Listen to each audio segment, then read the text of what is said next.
Voltamos diretamente da Bahia, Anquipúdia Cineb, vida, prosperidade, saúde. Bora seguir nesse bate-papo com a nossa irmã Luz Pretanucci. Vamos seguir nesse nosso bate-papo. Esperar a Luz entrar, Luz Pretanucci.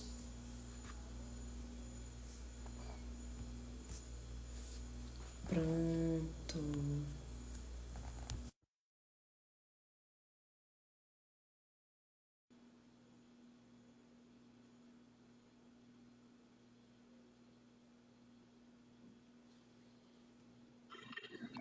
Opa! Cheguei.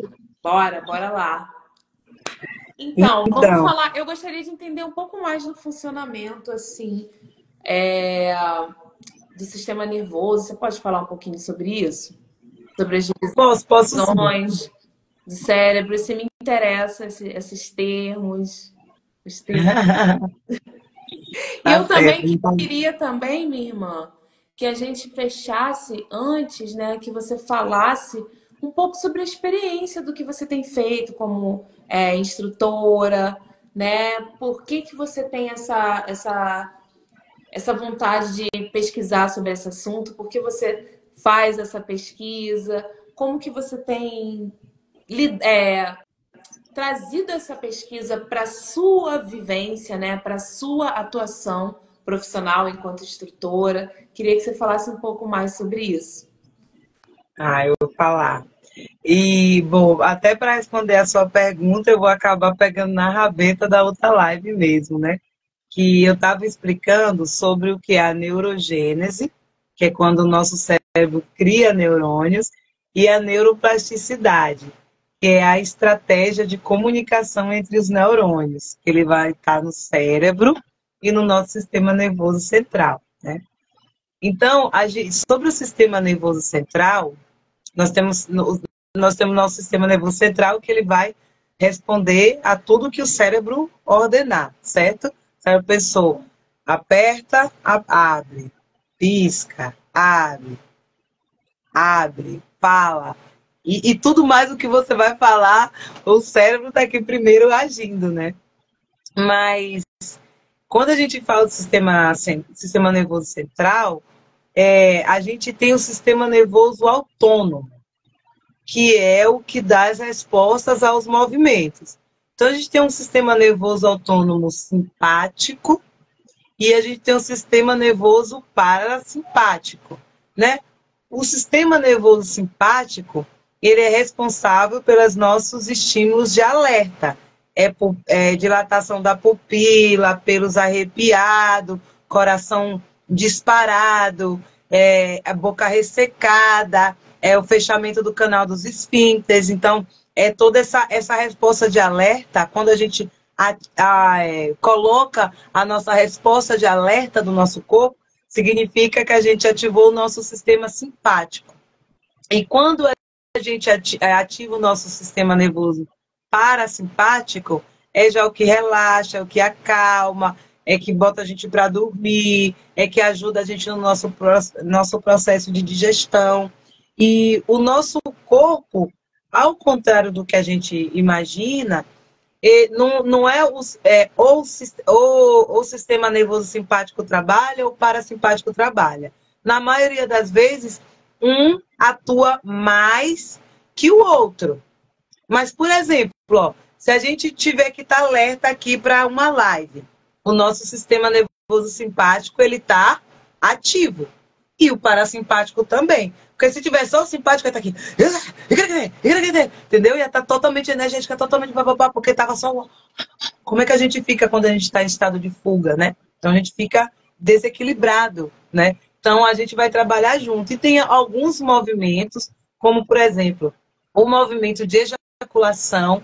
Você, para ele acontecer, é necessário que esteja em equilíbrio o sistema nervoso simpático e o parasimpático. Então, nesse momento, um não atua maior do que o outro. Os dois têm que estar atuando na mesma frequência, por exemplo, para que isso acontecer. Porque um traz uma coisa e o outro traz a outra. Então, os dois em equilíbrio traz essa resposta. E geralmente, quando a gente está fazendo a prática de Kemetic Yoga, a gente está posicionando o nosso sistema nervoso central nessa ponte, equilibrando o sistema, o simpático e o parasimpático. Porque ao mesmo tempo que a gente está trabalhando a respiração, a gente também está trabalhando o movimento. Então a gente está alerta na pose, a gente está alerta na guia, mas a gente está relaxando também através do equilíbrio da respiração. Então é muito completo. Por isso que quando eu falo que em outras práticas eu não vejo isso. E aí, alafiando o que eu digo é que se fosse só movimento de respiração com movimento, estava muito bom, mas ainda tem mais. É que cada movimento respiratório e físico, sendo que o físico também é respiratório, assim, corporal, ele vai ter um fundamento científico e filosófico. Qual outra prática você encontra isso? Então, pelo menos dentro do que eu estudo, dentro da cultura preta, eu considero a prática mais completa. Todos os corpos podem e devem praticar yoga. Por isso que na outra live também eu estou falando, alertando sobre essa questão de corpos yogis. É o corpo que pratica yoga. Você tem um corpo que pratica yoga, esse é um corpo yogi. Não existe um corpo yogi. O que é um corpo yogi? É aquele corpo que pratica yoga. A pessoa praticou yoga, é um corpo yogi. Não importa o tamanho, não importa se a pessoa tem problema na coluna, se a pessoa tem problema no pé, se a pessoa tem problema na orelha, não importa nada. Não importa. A única coisa que importa é você ter um corpo, meu amor. Venha praticar. Cadeirante pode? Pode sim. A pessoa que não enxerga, o corpo PCD pode? Pode sim. E aí, já trazendo essa resposta, Nalu, dentro do que você me perguntou, e você também está nas práticas de Kemetic Yoga na Casa Griot. Oh, gênia! Então, pode ver que a gente acolhe e dá bolsa para corpos PCDs, justamente para estimular os corpos yogis, né? Para quem não sabe, eu tenho 3 filhos, dois dos meus filhos são neurodivergentes, um é autista, né? O meu filho mais velho, e o do meio, ele tem TDAH e é deficiente físico, porque ele tem uma perna encurtada. Então ele já fez várias cirurgias, e durante a vida inteira ele vai fazer várias cirurgias, porque nossa família já tem esse histórico. Todo mundo, um nasceu cambota, um nasceu assim, um nasceu assado. E ele também herdou isso aí, né? É um fator genético. E, bom, e aí eu fiquei pensando como esses corpos, se o corpo negro, ele já é um corpo invisibilizado, é um corpo, né? Hoje em dia até que está menos nesse sentido, mas assim, já é um corpo que sofre essa solidão, né, social, política e tudo mais, imagine o corpo PCD. Então, quando eu tive essa oportunidade de me formar em instrutora de Kemetic Yoga, a primeira coisa que eu pensei é, eu quero trazer as práticas para os corpos PCDs. Eu quero trazer a prática para pessoas neurodivergentes. E nós temos uma praticante que tem paralisia cerebral espática. Para quem não sabe, a paralisia cerebral espática é quando essa parte aqui do cérebro, essa partezinha azul aqui do cérebro, ela tem uma lesão, tá? E essa lesão aqui, ela vai afetar, trazendo rigidez muscular e rigidez também nos movimentos. Então, cada pessoa que tem uma paralisia cerebral espática, ela pode ter respostas diferentes, porque pode ter uma lesão mais grave, uma lesão mais leve e papapá. Bom, a nossa praticante tem o nível dela de lesão. E ela traz as respostas muito bonitas para dentro da prática. E, inclusive, a terça-feira agora nós tivemos uma prática e ela trouxe, que eu sempre trago uma palavra no final da prática para a gente avaliar, né, como a gente se sentiu. E a palavra que ela trouxe foi superação e alegria.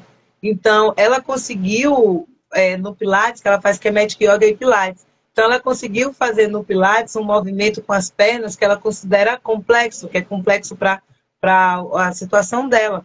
E ela conseguiu fazer.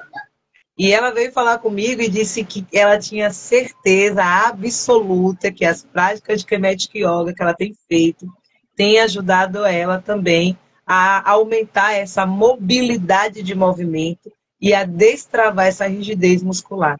Então, se estude, porque é isso que ela está fazendo. Ela se colocou à prova para estudar. Como é que o meu corpo se comporta nessa prática a longo prazo? E ela tem 1 mês com a gente e já está tendo uma resposta legal. Uma outra pessoa que a gente tem também, né?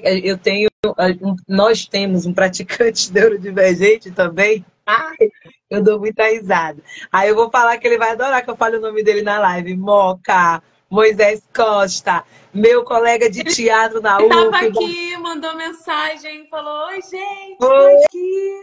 Moisés, uma colega de teatro na UFBA, é poeta, é compositor, escreve roteiro de teatro. Gente, ele dá o nome. Este menino dá o nome.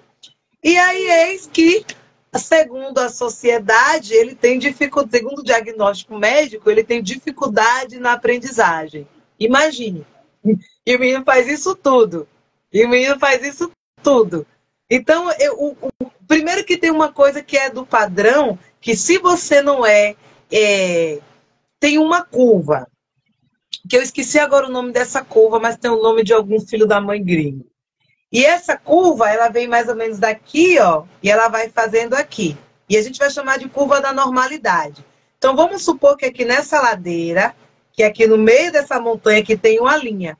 Então, tudo que foge para mais ou que tudo que foge para menos dessa curva, a sociedade considera normal. E para isso, se criam também diagnósticos, né? Então, o que eu vou te falar? Ele tem questões de ansiedade, o Moisés, questões de ansiedade grave, né? Ele é uma pessoa que tem um nível de ansiedade grave. E há 2 semanas atrás ele chegou tendo uma crise de ansiedade e eu tinha acabado de dar uma aula e tinha que dar uma atenção aqui em casa, não pude fazer uma prática com ele, né? Ele não chegou a tempo da prática, e eu mandei um áudio para ele com uma respiração guiada. Nesse áudio eu estava guiando uma respiração em 4 tempos e estava guiando uma respiração de limpeza na variação 1. E depois ele me mandou um áudio dizendo que ele deitou, porque eu falei para ele, a primeira coisa que você deveria fazer é tomar um banho, porque nosso corpo é água, se conecta com água. Você se desequilibrou e você pode, tome um banho. Você tomar um banho, vai sentar seu urina, vai sentar seu corpo, vai sentar tudo em você. Se jogue uma água, se for fria, melhor ainda. E aí ele foi lá e fez isso, colocou, por isso que eu digo, a gente precisa se estudar, porque o branco está nos estudando e está se estudando para melhorar, para saber como massacrar a gente pior ainda. Então Moisés foi lá, tomou banho. Depois do banho, ele se deitou no chão do banheiro e começou a fazer a respiração. Depois ele foi lá, levantou, se ajeitou, deitou na cama e continuou fazendo a respiração. No outro dia ele falou assim, Luiz, eu dormi que eu nem vi. Então, pare para poder pensar como que às vezes a gente não dá a devida importância a uma ferramenta simples ou às ferramentas simples que são as respirações. E é por isso que eu digo, você está respirando dentro da respiração que a gente aprende nas práticas, você está fazendo o Kemetic Yoga, e isso eu aprendi com o mestre Isera Hotep. Porque foi uma pessoa que eu fui perguntar para ele, pedir orientação de como eu poderia melhorar minhas práticas, que tipo de respiração eu poderia trazer para o corpo PCD, para tal, porque a gente precisa beber das fontes, né? E aí ele falou, sim, uma pessoa paraplégica pode fazer Kemetic Yoga. Só precisa respirar, precisa expandir o músculo do pulmão, a caixa respiratória, tudo isso é parte do início de um movimento. Então, de repente, de uma respiração que você consegue fazer, você já descolou um pouco as costas de um lugar, você fez um movimento instintivo. De repente, uma pessoa que está num tratamento de reabilitação e tudo mais, né? E é isso que eu quero trazer, que todo o corpo, ele pode e deve praticar Kemetic Yoga. Eu tenho trazido isso para as minhas práticas. Quero muito alcançar esse público de pessoas que não estão com autoestima alta o suficiente para se exercitar, para se movimentar. quero trazer que é possível. Agora, nesses 6 primeiros meses, a casa está oferecendo cursos e vivências, no caso, né? A preços extremamente populares.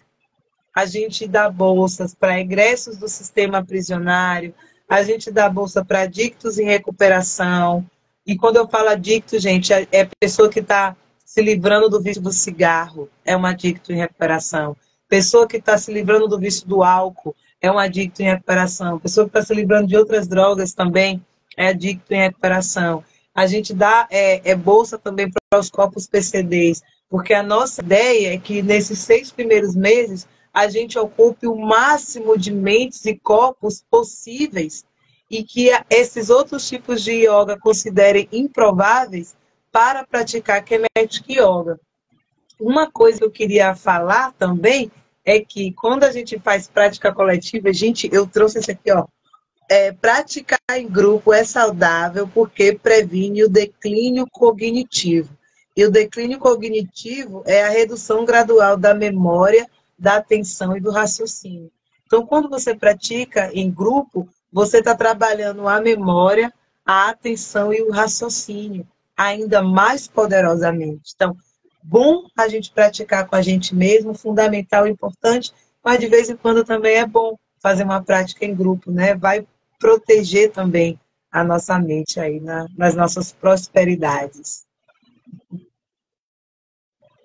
Axé, minha irmã, axé. Muito, muito valioso o conteúdo que você está trazendo aqui, né?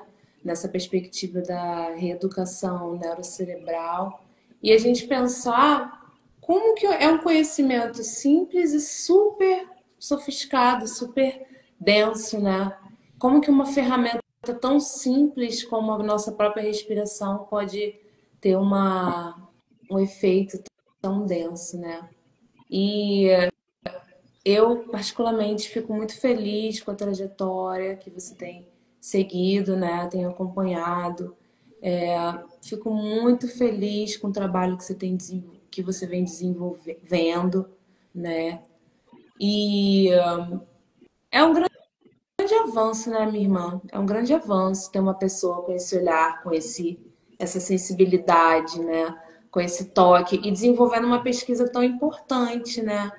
E assim, eu acho que o mais valioso para mim é que além da pesquisa, existe a prática em si, né? Existe essa atuação em si, pensando num público que geralmente fica de fora, né? Porque aqui no Brasil a gente tem uma visão ocidentalizada da yoga, né?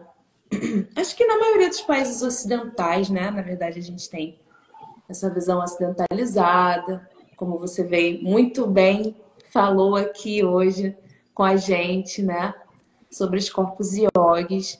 Então, só tenho a agradecer suas palavras, a sua atuação, seu trabalho, a sua dedicação, né? Por olhar para um público que geralmente está fora, né? E é um grande avanço. Então, Axé. axé, do ar. Doar, irmã. Ó, eu não posso finalizar essa live sem falar uma coisa que eu estaria sendo muito irresponsável, que uma das partes mais importantes para a reeducação neurocerebral é uma alimentação que traga nutrientes para o nosso corpo. E quando eu falo que a Kinetic Yoga é completa, é porque até nisso, porque uma alimentação próspera é parte também das práticas de Kinetic Yoga. Então, só ressaltar sobre o nutricídio, porque o nutricídio é esse genocídio nutricional, é quando a gente mata a população, quando a gente adoece a nossa população através de uma má ou de uma baixa nutrição, de uma má nutrição ou de uma desnutrição. Então, só não queria deixar essa live antes de vocês, sem deixar esse recado para vocês. Pensem que nem tudo que alimenta nutre. E tudo que nutre o seu corpo vem da terra. Não vem de um pacote, não vem de uma caixa. Axé. E não vem de um saco. Obrigada, meu amor. Axé. Anco de Atenebe. Antes do Neve, agradecemos muito a sua presença e desejamos um caminho próspero para você, confiantes de que você está atuando como uma excelente profissional e vai levar esse conhecimento para onde ele tem que estar. Então, doar, Com certeza. viu? Doar também. Boa E venham atuação praticar com a gente também. também. Beijo. Valeu. Fomos. Beijo. Beijo.